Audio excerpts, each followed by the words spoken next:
Hey, Success. Huzzah! it's alive. We've done it. We've done it, gentlemen. The belief of our chat has prepared us, revived us. Listen, I told you that if you believed hard enough, Right. if you liked the stream hard enough, that with your help, we'd materialize. Though I think that the chat probably would have just gone on and had a conversation without us, even if we never showed up. That is very true. I don't think we're necessary. I don't think they. No, I don't really think they need us. No, they really don't, honestly. But we like to, maintain the ruse, Mhm. if you will. But hey, look, everybody, can you hear us all right? Want to be sure, because why not have all the technical issues all in one show? Right. All right, great. Thank you, Devious. Yay. Squire, I knew you'd believe. I knew it in my heart of hearts. Mhm. I bet it was you liked us. Just that one like just sent us right over the top into Successland. Here we are. Claude, good to see you, friend. I think the late start built some real ants. Say it. See what you did there. Say it. You too. They hath risen, indeed. Good Mumamo unto you all. This is, of course, a late starting Mutants and Masterminds Monday. Mhm. Because there was some kind of weird, we had to escape the premises and restart it. They had to wait and kind of shut down our whatever virtual room, whatever nonsense. We're here. And Right. of course, this is your weekly program dedicated to Mutants and Masterminds. And of course, Mutants and Masterminds is the only superhero TTRPG known to man. Mhm. And these two guys have a little bit of a you brought this amazing thing to life some 20 odd years ago, right? Is it 20? How many years really? It's Is it more than that, actually. It's isn't it? Yeah. It's gosh, 23. I think, 23 at this years. point. I mean, that's 22, 23. Yeah. Crazy. it's many years. And Yes. over the patient, thank you, Claude. I see that. All right, we have Don't Kill My Character, of course, in chat. Nate Robbins is here. Who's asking about, please make sure to put the feathers in the pillowcase, not the toilet. Again, non sequitur. Good advice at all times. Yes, I would. Yeah, exactly. Yeah. Please do not flush your chickens. Like this. Or your ravens. Right. Yeah. Especially before they've been counted. Right. Yeah, exactly. Michael in chat says Troy, Steve, and Alex must now speak at 1.5 speed since we're late. We already kind of do, frankly. Yeah, I was just going to say, we can talk faster. I do appreciate all of the mentions. King Starship Centaur Lincoln totally sounds like something that would be in Tales from Arcana. But look at him right there galloping through, maybe being chased by our other good friend and deity of choice, or mine anyway, Gravy Squatch. Mm-hmm. Oh, Gravy Squatch is a deity now. I don't know. With Troy as his high priest. That's right. In so much as he's at least on par with the Tooth Fairy or the Easter Bunny.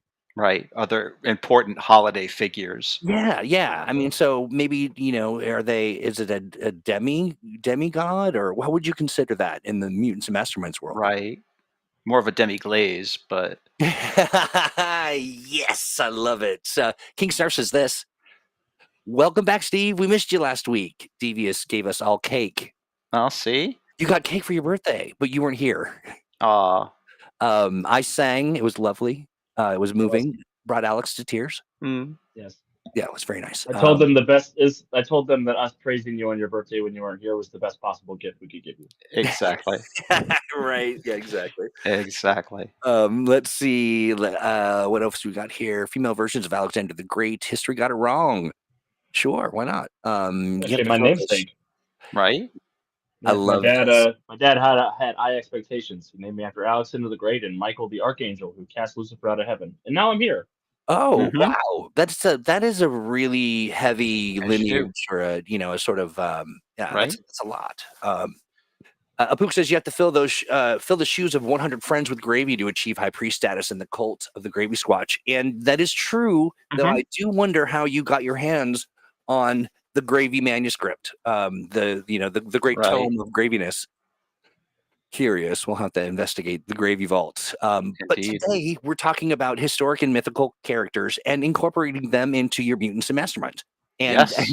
for just for this occasion, I assembled what I guess is Centaur Abraham Lincoln, the most historic and mythical. And mythical character at once. Right, exactly. Mhm. Which counts. I mean, you can. We're not talking just about history as we know it. There could be No. an alternate history, or really the sky's the limit. But All of the how, histories. after hearing your voice, Troy, I'm still crying. Says BBS Hughes, you little so and so. Okay, so what are the things that we have? Here's my issue. We'll just start with this because Hmm. my issues are manifold. When uh, how do I hone in on? There's so much history. There's so much Yes. when it comes to the mythical stuff. There's also some things that, like, I'm a little concerned about. Like, what if I incorporate something and I do it maybe in an irreverent way that might be offensive to somebody? Or like, what Mhm. are some of the things I should think about? It's sort of like analysis paralysis. So too many choices, and so how do I even begin? Yeah, this is a really interesting topic because it feels like it should be two topics. Mm. Because Well, they you run in, sort of interweaved. yeah, you run into the issue with historical figures of, do we present the pop culture version of this historical figure, or Hmm. do we try to expose the evils and the woes of real history, and then Mhm. how comfortable are we with that either way? Like, Oh, that's a good point. Yeah, the history are is we sort of talking like, yeah, are we talking like Abraham Lincoln Vampire Hunter, or are we talking like, Right. let's go back and do the thing? right, and much has come out too about history as it was taught isn't necessarily history as it happened, and Indeed. so there's that as well. Okay, yeah, now you just added a whole new layer of concerns. But yeah, Like, how do you pull it apart? I think that you start, as with everything, with the player characters, and you look at how these historical or mythic characters are going to connect to them. First of all, obviously, are any of the player characters themselves historic or mythical characters? Mm, Because both obviously have shown up in comics as protagonists and superheroes many times. Uh, and so if to use the Freedom League for an example, if someone is playing Daedalus, who is certainly a mythic character, yeah. then you're obviously going to be dealing with a certain amount of the other characters from Greek mythology. Daedalus's native, myth culture. Likewise, if you're, playing a Mutants and Masterminds campaign, one of the player characters is Loki, from Norse mythology, then obviously that, kind of mythology is going to play a big role in one fashion or another. Yeah. Um, and it's checking in with the players and being like, hey, especially the player of that character, and saying, how much do you want this character's, cultural mythology to play into the campaign? The player may be like, I want to see it all the time, or they may be like, I don't want to ever see that. My character mhm, is actually escaped from their cultural mythology and never wants it to show up, you Right. know, Yeah. Yeah. as far as that goes. Likewise, if, someone is playing a character who is a historical figure, or,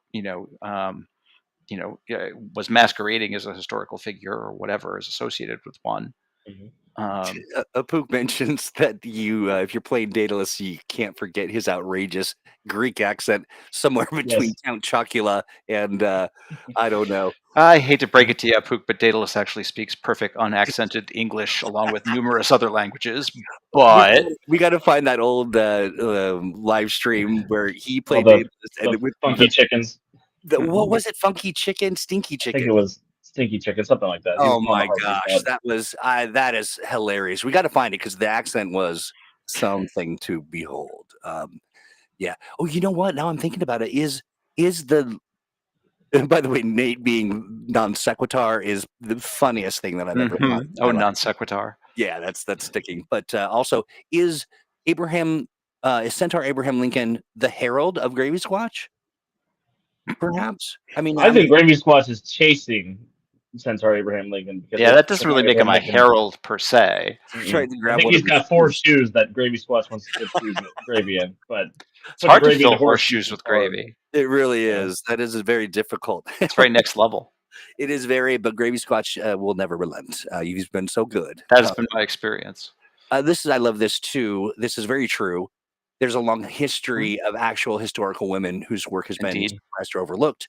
Uh, yeah, and that's the other thing too. History is a minefield of Yes, absolutely. sensitivities and all kinds of stuff. And I think too, if you're comfortable with folks around the table, maybe you can broach some of those subjects in so much as, like, I mean, I don't know how fun some of this stuff would be.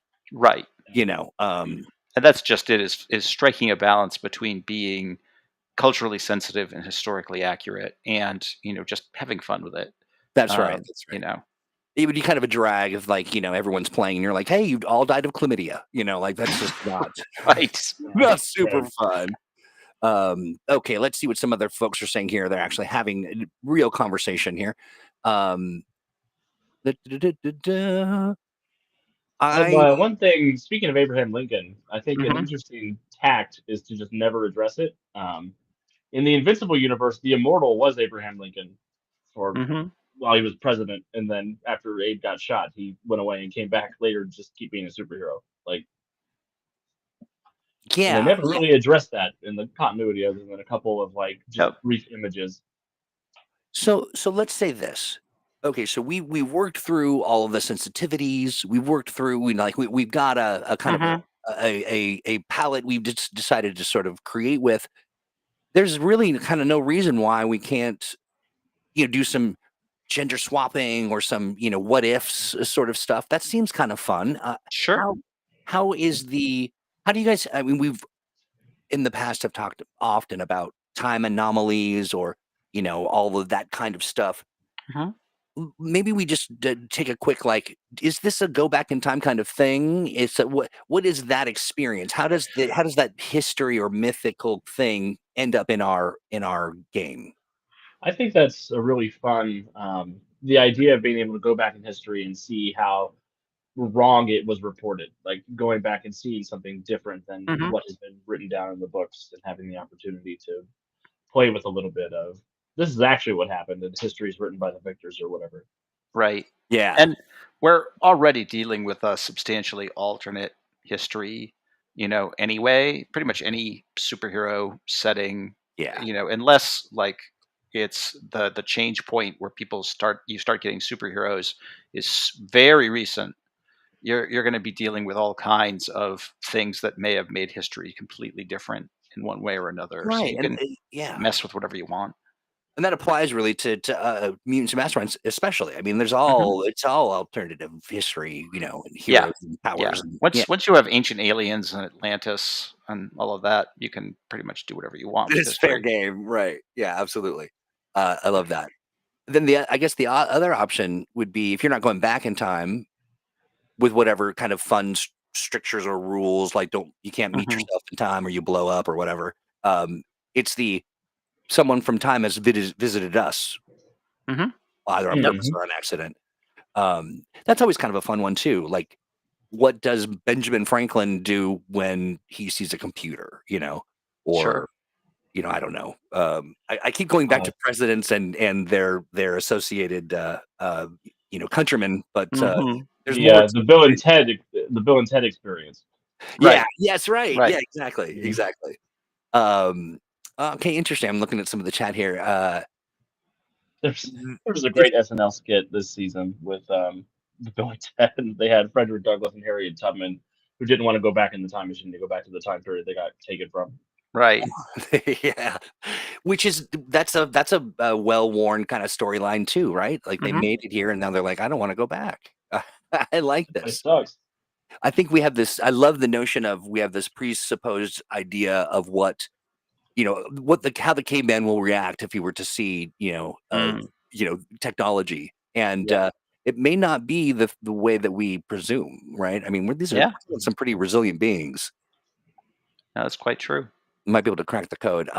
Tempo says, I imagine a Mutants and Masterminds campaign where everyone is a master who summons a servant from history and mythology to fight over the Holy Grail. Hmm. Interesting. So kind of a sort of, I don't know, like I'm not sure what I'm. Is that almost like the Rucka stuff, where you've got your champion and fights for your Yeah, it's kind of um, Yu-Gi-Oh style in some ways. right? Yeah, Uh, yeah. This is a great one. I love this too. The idea, so that's another way to do it, is it's not their body but their consciousness. hmm. Yep. Interesting. Uh, I do love this. It's actually a very interesting way to approach information in general. Try explaining this to a founding father. Yeah, Hmm. imagine they have no clue. I love that. That's great. Okay, so I'm thinking of mutants and masterminds specifically, and do we have representations of? Are there any sort of historical beings that live in the now, or quote unquote now? We don't do a lot with It tends to lean more towards the mythological than the historical Hmm. characters, so far as that goes. I think most of the Earth Prime setting material tends to involve more mythic characters showing up in the Hmm. present day as Yeah, superheroes and villains than historical characters. And when we deal with historical characters, they're usually fictional ones. Hmm. So it'll be like famous figures from the pulp era or World War II, or the Hmm. fictional characters from the Middle Ages, like Bowman's distant ancestor, kind of a Hmm. thing. You know, Yeah, I was thinking of I was trying to think of somebody, and like we have the Scarab who keeps reincarnating, which right, is sort of oh a yeah, mix between a historic figure and a mythological figure. right. But we specifically, at least, we don't say the Scarab was actually this Right. historical personage or not. It could be in your game if you wanted, but we don't specifically tag that. Mhm.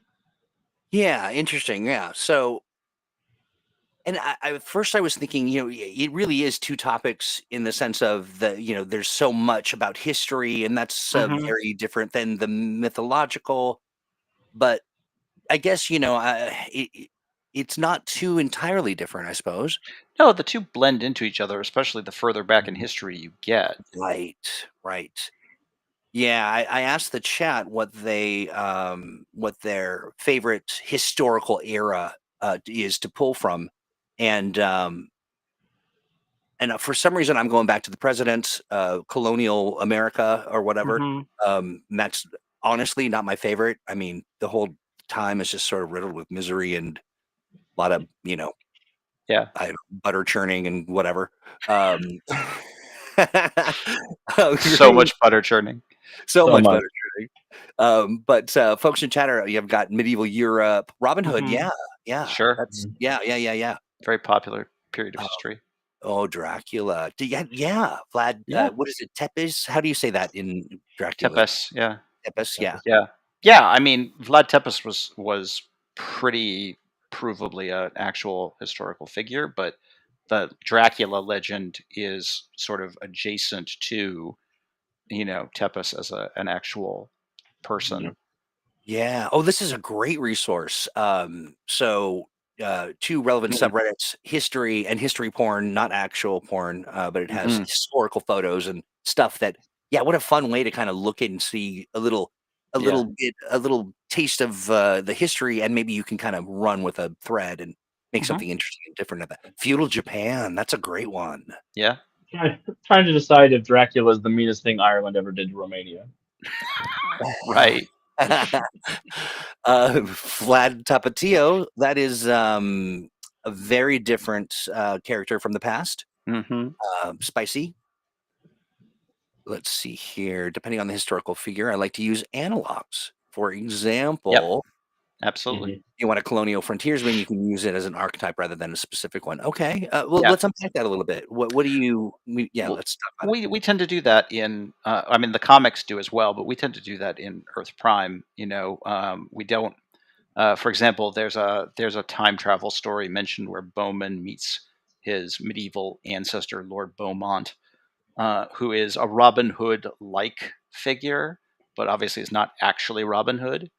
Yeah. So it gives us an opportunity to kind of tie in a character archetype that makes sense with that particular character into the continuity of the setting as an adventure idea and a hook, Yeah. without necessarily messing with any of the actual mythology or the like associated with the character.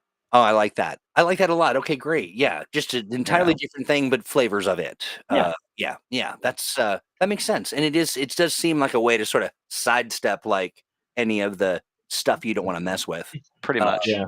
It's a good way to avoid the baggage. yeah. Oh, yeah. Well said. Pook says I tend to lean toward in a previous age of magic, all the things we now call myths were true. Yeah, I Hmm. like that.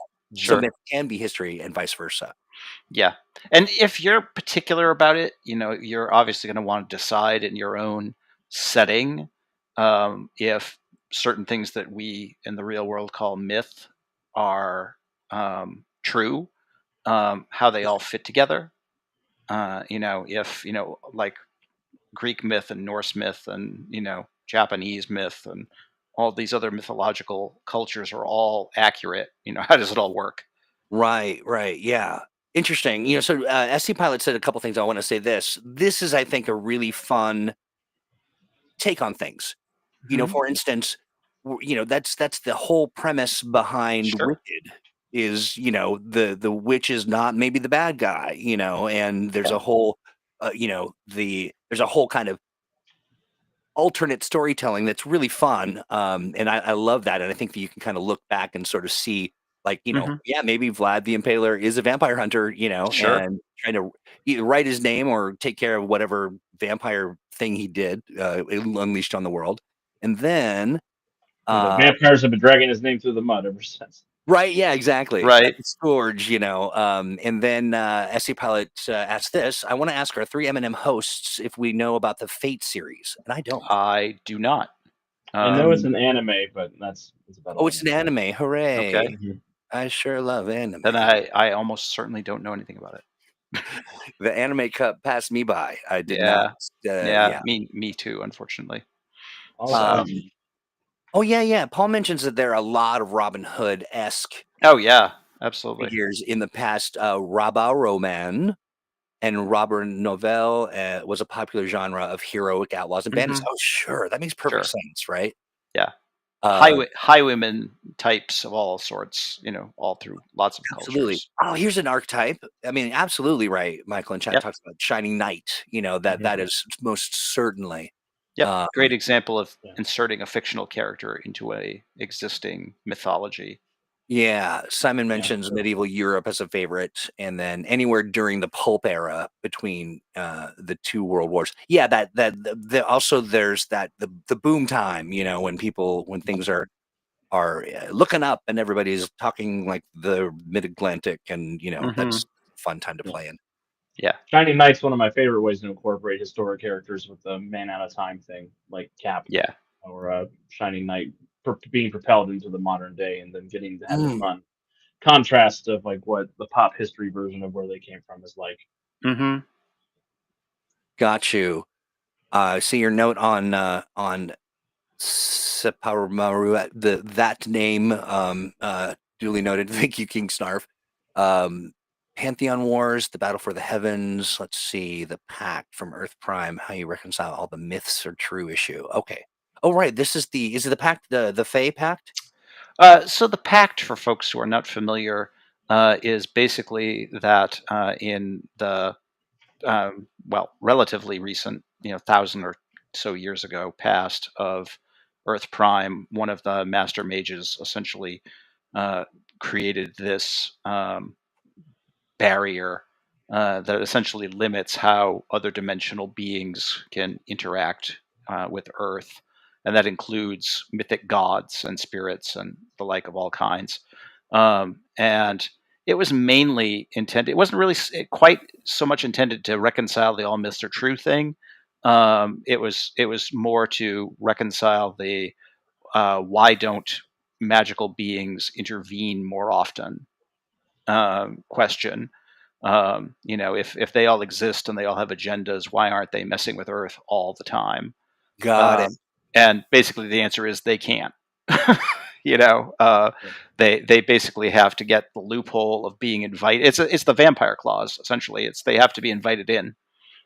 And Got so that usually means they have to get a human in the right circumstances to do that. Very interesting. I'm just thinking about. I really want to see. Okay, one of the things that we're doing. Sorry, I'm just going to take a little U-turn for a quick second Hmm. and talk about the Atomic Think Tank. Mhm. There Sure. are plenty of venues within the Atomic Think Tank. If you're listening and you're not familiar with the Atomic Think Tank, it's our community hub. Got a lot of cool things that are going on in there, and one of them is the creation. People are providing their stat blocks, and they're Hmm. providing. We've got something we're calling the Aegis files. the The idea or the conceit is that it's the Aegis agency that's collecting all the data on all the superheroes and things going on out stuff out there in the world, and it's really a library that folks can access and borrow from, Hmm. and Yeah. you the whatever you find in there, and we certainly would love to hear back if you when you do, because you're going to fall in love with the thing. It's almost going to be it's like a fire hose of superhero heroism ready to Right. rinse. But the thing I was thinking about is it would be very interesting to see a collection of hero or not heroes, sorry, of stat blocks and their historical, like, this is how they might act if they're Mhm. a being out of time, or this is how they might act if they see you dressed like how you're dressed in their time, and Hmm. just sort of playing around with those, and I think that it having those as resources would be very interesting to see how we can kind of spin alternative histories and kind of give folks a little kickstart if they want to be inspired. Yeah. I say this, of course, to all the folks in chat, all of them, to a person I'm imagining are deep within the Atomic Think Tank. Thank you, Duke. Duke dropped the link to atomicthinktank.com. But yeah, I'm just it's not necessarily a contest. It's not really a anything more than I feel like that's a space that could be filled a little bit more. And Hmm. so maybe the atomic think tankians can put their brains together and put together a little historical pack of Yeah. Be great yeah, to see. yeah, absolutely.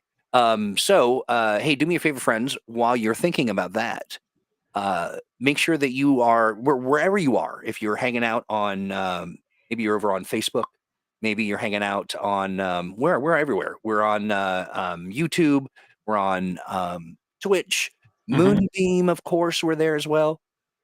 If you're there, give us a like. Make sure you're subscribed. A large percentage of people who are regular people who come in and hang out with us and we cut it up all day long aren't subscribed. And so I say unto you, get in there, make sure you're Hmm. subscribed to us, and then also share it with a friend. Is his Father's Day passed already? It Yes. has. Oh, okay. Well, you might be late for Father's Day, and if you are, what a perfect gift to say, "I'm sorry, Dad."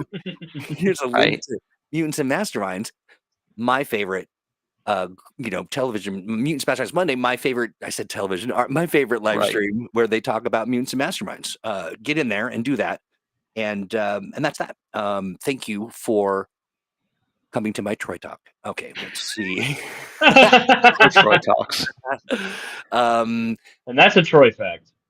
then that's a Troy fact, right? Let's see. Events called Holy Grail Wars that involve masters generally accomplished magi summoning servants. Here, okay, so this is that focus. Is that what it was?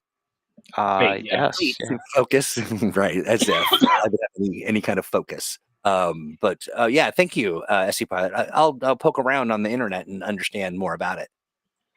It would make a Let's really cool Mutants and Masterminds campaign, and Yeah. not I a lot of imagine other games could handle the stat blocks the and breadth of that. Yeah. predictions. Yeah. Yeah, yeah.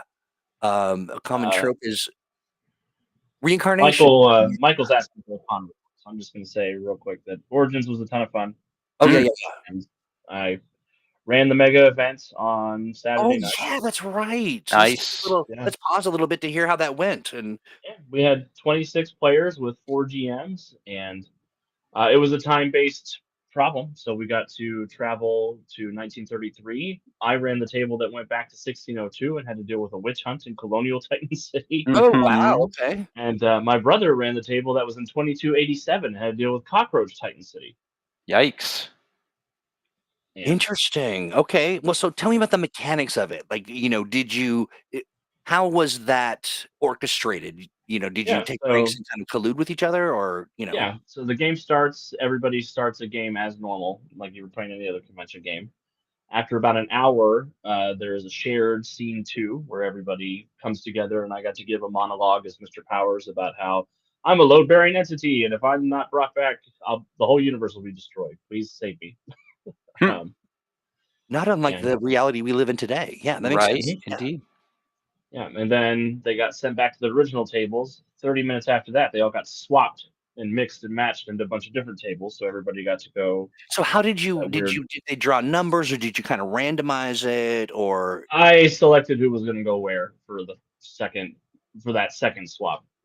Um, got it? How curated is that? Are you kind of like, this person's doing this kind of stuff, so they should probably go over there because it'll be more fun? yeah, Or it was wow, pretty okay. curated because I wanted people to not die if they were power level 6 and they got stuck with the power level 12 characters. That's I fair. I see. Got it. A couple of them did. A couple of the magic kids had to go fight the giant cockroaches, and the spokes gargoyle was like, "Children, no, you're in danger," and brought them under her wings. I love that. Okay. I love that. So you were sorting by for enjoyment of the Hmm. witches, making sure that they Mostly for my own amusement because I gave myself a table that had there we have it. so 6 people were playing duplicates of the same character. So there were 3 pairs of 2 who were playing the same character, I see. and I made all of them play at my table. I was like, Hmm. okay, champion, Minerva, Isabella, all had to come and play with me. And they That's didn't know that somebody else was playing the same character as them. So when they showed up together, they're like, "What's happening? Why are we all the same person?" And there's a 5 minute game. that's awesome. So how did you describe that? I mean, did you go into a sort of you know moments of they can interact with each other and be like, you are me and I'm you, and Yep, I that let them just talk for a little bit. That was Uh-huh. fun, super fun.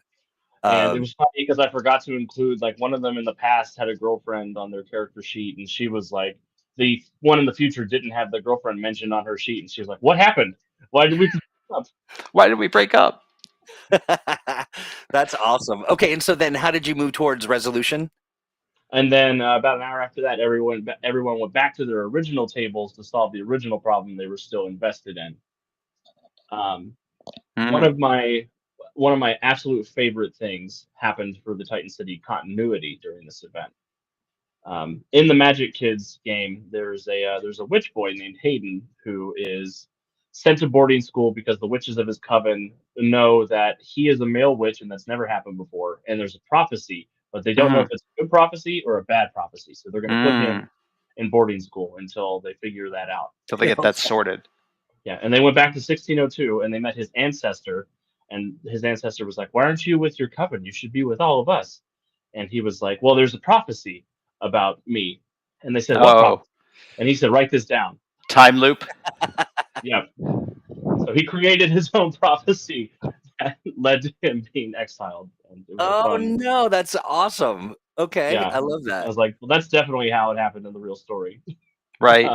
That's great. I love that. Okay, well, how much fun? Yeah, and so, uh, what are some, that being slice, cut pieces of history and sort of, all of those multiple time frames in the, in our historical sort of reference. Uh, Hmm. what are some of the things you learned about that and introducing people to those moments in time? It was really funny because when the kids were talking to the witches, they formulated this amazing, extensive plan about how they were going to infiltrate the city and rescue their ancestors who were trapped by the Witchfinder General. And then Hmm. none of them were in the part that was the part of the plan. A new group of people showed up, and they just teleported in and blew up the city. And I was like, "Well, So much for that carefully laid plan. yeah." I was like, "We had a plan." And then when they got back, when they got back, yeah, I was like, "You're standing in the middle of Colonial Titan City, and there's fire and gore everywhere." They're like, what happened? What happened here? How Right? long Yeah. were we gone? And We- I said, "Forget I love that. Oh, you know what? I'm just want to. Sorry, guys. You know me. I'm all over the place. But for don't kill my character mentions Wicked and more Agatha all along. Mhm. I'm late Here to for the that. party. I am just starting, and I Oh, am really? so in Whoa. love. You're in for a treat. Yeah. It is Late such a party. good night. Oh my gosh, so good. Absolutely. Yeah. I mean, it's. I haven't watched something so entertaining for a long time where I'm like, okay, I need to binge this entire thing all at Mhm. once. Yeah. Everybody's just doing spectacular. Indeed. Yeah, and it hits all the notes, the emotional notes of just like Yeah. sad and crazy and fun and all. Yeah, I Yeah. love it. It is both a fantastic cast and it was really well written. So Yeah, absolutely. And the actress that plays Agatha, Catherine Hahn. Yeah. she is Mhm. She's hands down phenomenal. amazing. Just the absolute very best. I could watch Agatha do anything for any amount of time. Mhm. Honestly, just Like, there's I some could watch Agatha go to the DMV. I could watch Agatha pay her bills. same, yeah. Just there's some camp in there. There's some fun. I mean, absolutely, yeah. I'm all Yeah. Agatha all day. Yeah. I Uh, love Simon Wentworth's notation about the notion all myths are true, but not all myths are accurate. That's right. Yeah, That's that's a that's a great guideline to work with. absolutely. It's Yes. something nice to introduce before things go crazy, or before you sit down with the team. You know, your people around the table. Because primarily, if you do end up getting a history nerd, you'd be Mhm. like, "I'm sorry, that's not history. Right. It's not our history. It's Yeah. yeah." So I love that. And then Stan offers the very helpful lull, which I Mhm. agree. I agree, which means lots of love. Yes. I do think that's an interesting pitfall to run into. That happened to me when I was running our game with Chris Pramus, who is a major history Who is a nerd. major history nerd. Yeah, Yeah. yeah. And I was like, oh no, I'm running a historical time period game. And Chris is here. And Chris knows a lot more about everything than I do. But the good thing about Chris is that he's also gets it. Mhm. Yes. He is very comfortable with the. All right, this is a different history. Yeah, very very good. Let's see here. Murderbot. I don't know I what was that like, is. Chris, it's pop history. Right. Yeah. Yeah. So Agatha at the DMV. Got you. Mhm. Mhm. I thought it meant lots of love, Stan. So Yes. Pramus is famous for his smarts, says Devious. It's very true. Mhm. Indeed. Yeah, Gene, I like this as well. History is up to the GM. At Ultimately, yes. the end of the day. Let's see. Is Chris mythical? No, he's real. He's real. Mhm. Yeah. I mean, Have actually met him I've multiple met him times. too. I've actually, yeah, I've had dinner with him. Like I've Mhm. seen I had him. in lunch with him this afternoon. So Right? There you go. there you go. I mean, that's the way you do it. I'm always scared to run for people to run. Yeah. Well, Claude says this. Mhm. And here's the thing. This is truly applicable to everyone that's deciding to run a game. You're much smarter than you think you are. Mm. And, Claude, having seen you run games, having seen you would be ideal to run a game for anybody, Mhm. especially developers. You would become a developer, designers, GM, that kind of, you would be appreciated for your skill. And so, Yeah. and that goes out to everybody. One of the things I would love to Well, see, guys. the real smart people are good players who don't ruin things. That's So, right. That's right. Yeah. I love that. I do love that. The choices that you make as a player in Mhm. support of your GM's Mhm. choice of forking kind of storyline, not forking not a substitute for the Uh-huh. F, but actual. Okay, what am I even saying now? There is a question from I.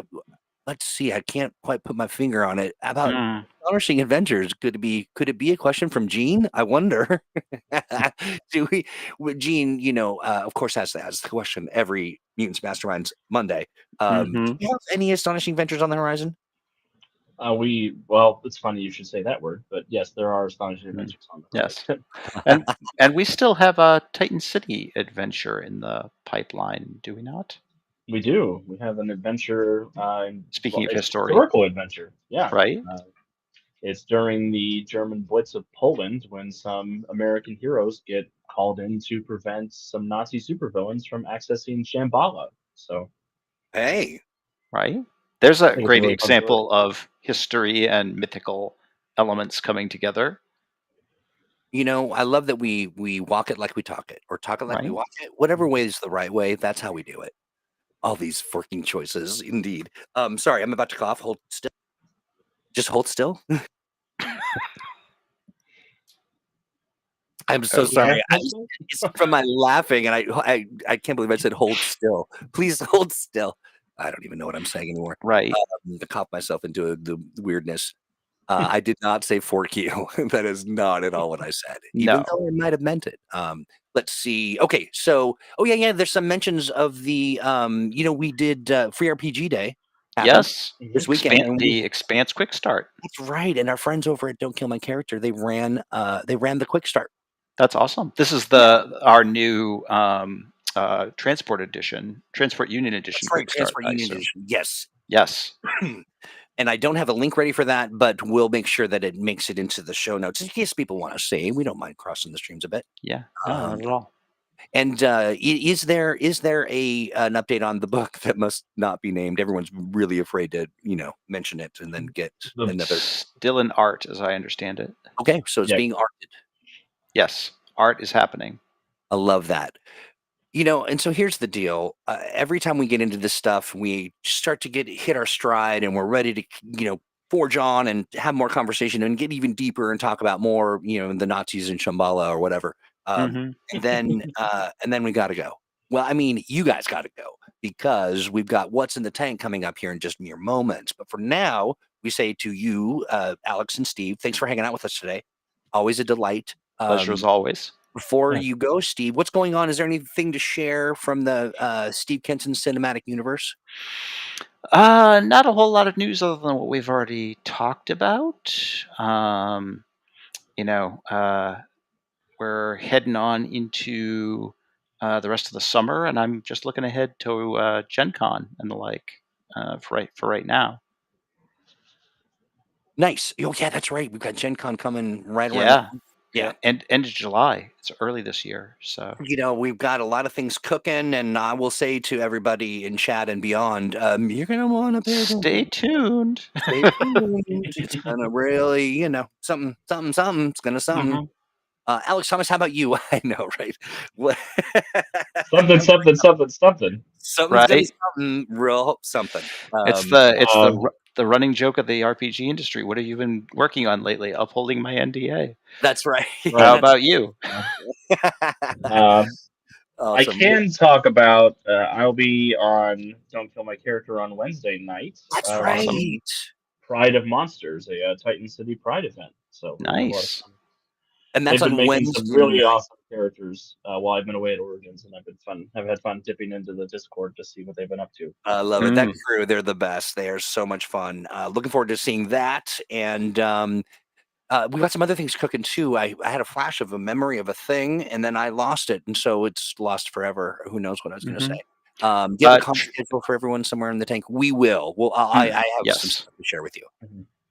I'll share it with the whole group. I'm running 4 games at Gen Con if anybody wants to show up and play with us. I do. Well, come play with me, Trey. Right? I'll do that. Okay, great. So I feel like that's about it. We'll talk about some other stuff here with our buddy Devious and What's in the Tank. But guys, thank you so much for hanging out. Sounds good. All right. Bye-bye for now. Bye, everybody. Bye-bye. So we're going to move into this portion of our discussion, which is news from our What's Going On files. It is June. We're almost done with June. Oh, look at little Steve Kinson's joined us.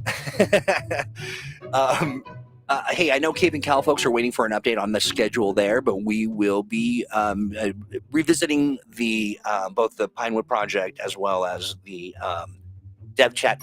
Not this next Wednesday, primarily because Alex will be doing a live stream event, and so we'll unpack it and figure that out. I will get some information posted, and you got some stat blocks coming your way.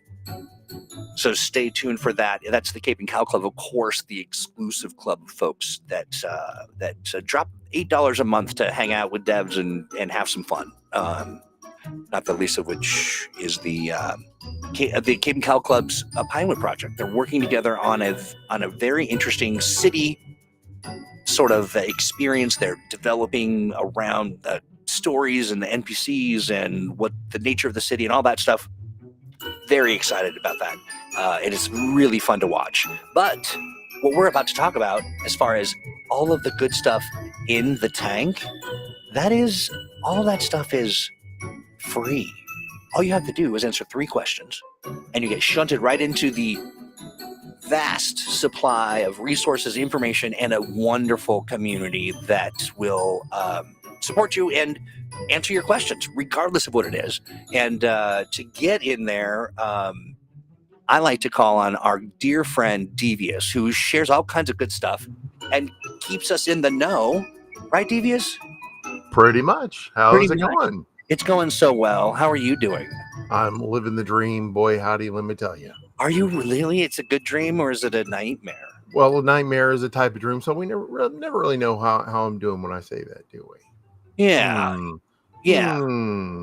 But I know having you here and having this conversation makes my day better because you're just a good pal and a good friend, and you are up to your eyeballs and stuff going on in the tank, which is why we bring you here for What's in the Tank. Oh, thank you so much. I appreciate that.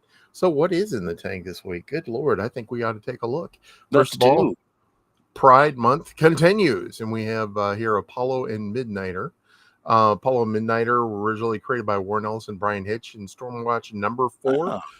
They're introduced under the Wildstorm imprint, a grittier corner of the superhero storytelling. They were analogs of Batman and Superman, but they weren't just teammates. They were partners in every sense. Wildstorm was absorbed in DC continuity, and they carried over with their queerness fully intact.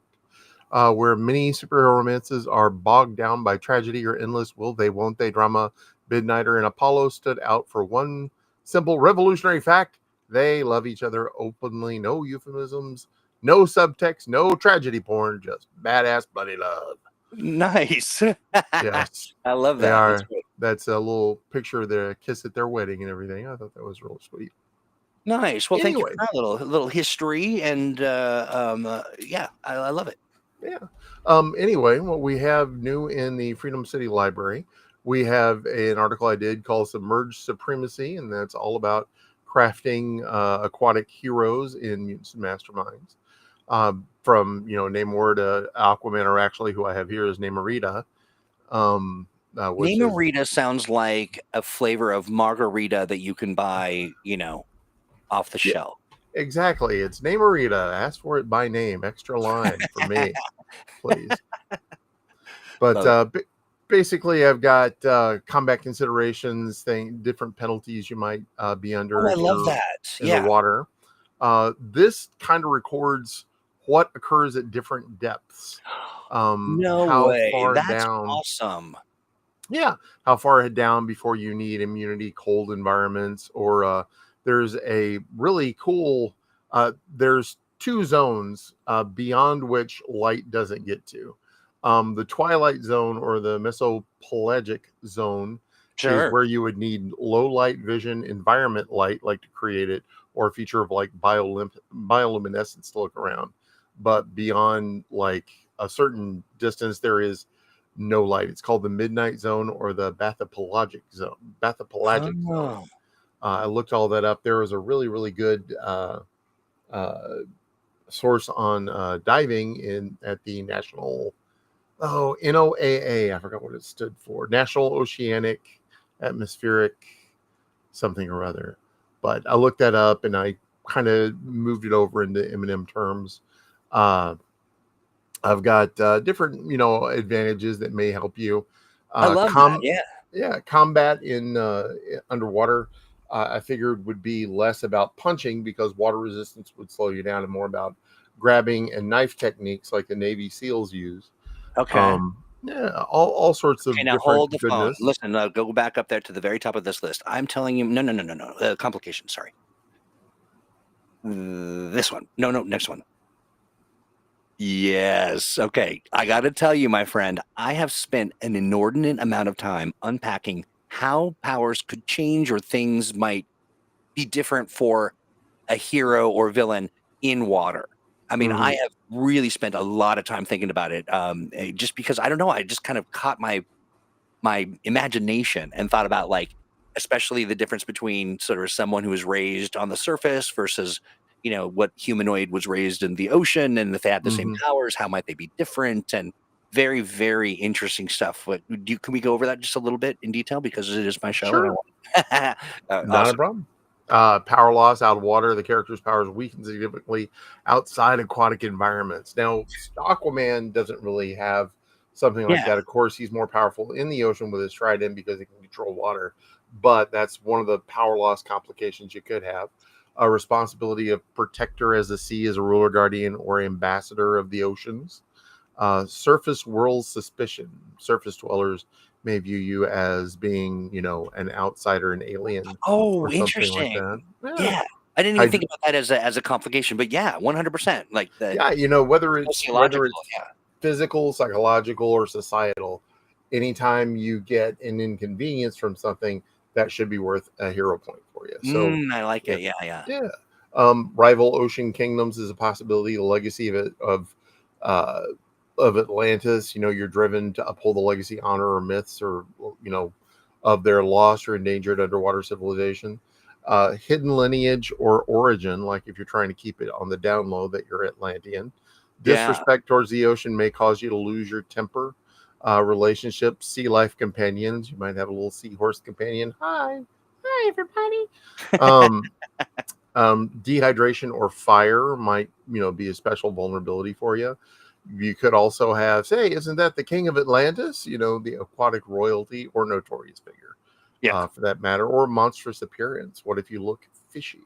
Right. Right. And that can be like, hey, you don't have gills, Yeah. or yeah. Or I do also like the notion of, if you're going the other way, where some underwater, creature or entity is coming out of the water and they're like desiccated all of a sudden, or they're like, Oh I'm, yeah. I'm so dry. All I need is I'm some so dry. dry. Yeah. Does I love somebody it. have a spritzer? All right. Thank you for walking through that. That's fun. No I like. problem. I've also got, underwater equipment, society, a little Ooh. discussion on society beneath the sea, how language could have evolved, different things like that. Oh, what are your ideas around how language evolved? Actually, the lower register of sounds travels better. So Okay. basically, sound travels very well underneath the sea, but subsonic, especially, so much lower tones. Also, clicking sounds Yeah. might be another thing as well that might carry well under the sea. Of course, you could, go full Aquaman and just develop telepathy. That could be an issue, You know what I or a thought about? thing. I thought What's that? about bubbles. Oh, that's another item in there as well. Oh, is Actually, it? another item is bioluminescence. Oh, yeah. Basically, being able to like show things on your skin that somebody far away. Now, the thing is though, like the medium of water depends on how brackish it is. So that would probably only really be good for a very close up communication. But another, just another thing to consider. Um, Rolling off of the aquatic one, Yeah. I also did one on narrative gravity, and that's basically how to do things that matter to your characters to further engross them. Ooh, I like that. Yeah, we get into different things like emotional resonance. If the king has a problem, that's not a big thing. But if you're seeking redemption for your own self, some personal item, that's going to have more import to you than some other person's problems. Got it. I got Yeah. it. Yeah, that's So, smart. Hey, quick yeah. question. Yeah. Is Atlantis a monarchy? Isn't what? Is it a monarchy? Atlantis? Is it a monarchy? In the DC, yeah, because he's pretty much king, but I think he has kind of a open democratic policy. I So like believe my benevolent dictator of a kind. something like that, like I would be, if I had that kind of power. Right, absolutely. Narrative gravy, yes, indeed. Exactly. The And most delicious. when I do take over the world, I'll give you New Zealand. I like you, Troy. You'll be king of New Zealand. Thank you. Sure, no Wait, problem. right now, Can I Well, have I Australia don't have too? control over it yet. Can I? Well, But when you do, but can I have Australia too? I don't know. I kind of promised Paul Rua already. Oh, right. I forgot about that. Well, I mean, here's the thing. My Australian accent is so good that they won't even know that I'm not from there. Oh, go ahead, try it. I need a thing to say. Hello. Put a shrimp on the Barbie. Yes. Well, Paul has corrected me more than once that they don't say shrimp, they say prawns. I know that. I mean, duh. But I'm just, I'm But, trying to be, I mean, he's new right. school Oh, Aussie. Like okay. I'm You're old. more old school. Yeah, I yeah. gotcha. I gotcha. Claude, can I get dibs on Old Zealand? Old Zealand. Yes, you can have Old Zealand. As soon as it's found, Claude, So it's generous. yours. I So know. generous. Uh, Okay, what's next? We've got a contest and people are just clamoring. They're clamoring, I say. Clamoring. Oh, They're we do clamoring. have the underwater extravaganza contest. Absolutely. I was going to, however, talk about the think tank roundtable that I mentioned last week. Basically, we're meeting right now in your office hours on Thursday to Yeah. discuss different things. And this is an article that Paul has put out there. He's got basically, he wants to gather up people and collaborate with them. We've got a character creation dilemma that he wants to put our great minds to. And that's Oh, basically I love that. letting people understand that it is a point by system, which can be intimidating, but there are many different ways that you can create characters. And it's just talking about that and how to onboard people a little more easily. But we're definitely going to be in the office hours this upcoming Thursday talking about that, so please bring yourself there. That's cool. I do have to say, Yeah. wasn't that fun? Oh The yeah. conversation that we had, I mean, it was really one of the things I love about TTRPG communities in general Mhm. is their creativity is off the charts. And it's not just, we really got into some very interesting sort of nuanced conversations about tools and resources and all kinds of good stuff. And I'm really pleased to see Paul was inspired to invite some folks along. I Oh, dig that quite absolutely. a bit. And Um, Paul's a charmer himself. He's such a nice guy. Definitely a swell fella. I do wish he'd work on his Australian accent a little bit. It doesn't quite I ring know, true just as mine does. that So that's true, but he's that's my only trying. note really for Paul. He and Jason Cochran are trying so hard to They sound are, Australian. yeah. But We know hey, the truth, that if you want to hang out and I can give you some coaching, let me know. I'm sure they'll appreciate that. I'm sure Yeah. Paul will Oh, definitely. they'll love it. They So absolutely love it when Americans pop in and tell them how to do their, accents. exactly. We do have a couple of contests. We have the Let the Gravy Flow, the Golden Gravy Goblet Tournament of Oh yeah. Champions. Nate Robbins is handling that. If you want to reach out to Nate, he can tell you all about it. The objective: submit a short pitch up to 600 words describing your character's hero origin story. Include who they were before, how they gained their powers, and how they decided to become a hero or vigilante. Written submissions only. Please do not include any art. We just want to hear about you. We just want to see. We want to read about it. We want to Yeah. understand, Theater of the that mind is craft. what we're doing here. Yeah. Exactly. Also, we have the underwater extravaganza. Dive Oh, to the depths. Basically, submit an entry for an underwater extravaganza. It could be an article in the Freedom City Library about underwater adventure, synopsis, a submerged location like a trans-city reef-based community, race of aquatic beings, new rules for operating underwater. There's possible a stat block in the Aegis files of a hero villain themed around oceanic power, support NPCs or underwater vehicle or high-tech marine base. For both of these items, I believe the 29th, which is this Sunday, is the deadline, and the deadline for underwater is 5 p.m. Central Standard Time. And what is the deadline over here for? Here it is, June yeah. 29th by noon Pacific Daylight Time. That is, So, that's noon Pacific, and that's all you need to know. No, so that's like Pacific Daylight. So that means 3 hours ahead for Eastern, 2 hours ahead for Central, and the rest of you figure it out. absolutely, and definitely, if you're interested in entering the Let the Gravy Flow contest, definitely reach out to Nate Robbins.